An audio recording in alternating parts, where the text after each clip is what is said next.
Viral, akibat tidak cuci pembalut, wanita ini didatengin hantu penghisap darah. Jadi ceritanya, wanita bernama Amel ini baru aja mengalami menstruasi. Nah, ibunya ngingetin kalau pembalutnya harus dicuci setelah dipakai.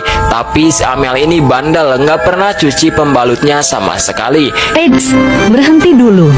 Halo anak baik dan soleh, ada di bawah telapak kaki siapa surga itu?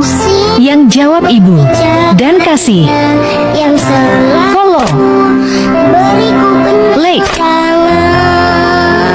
comment. Aku sayang ibu dan share.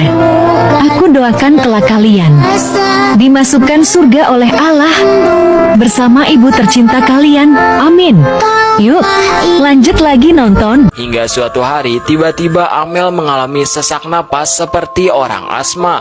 Dibawa ke dokter pun gak sembuh-sembuh, dan kata dokter Amel ini sehat-sehat aja. Dan keesokan harinya, saat tengah malam, Amel terbangun dari tidurnya. Di situ ia mencium bau anyir darah dari kamar mandinya. Ia pun berjalan mendekat ke kamar mandinya. Seremnya, di situ ia melihat sosok kuntilanak. Wajahnya begitu hancur penuh darah, dan menyeramkannya, kuntilanak itu lagi menjilat-jilat darah yang ada di pembalut bekas Amel pakai.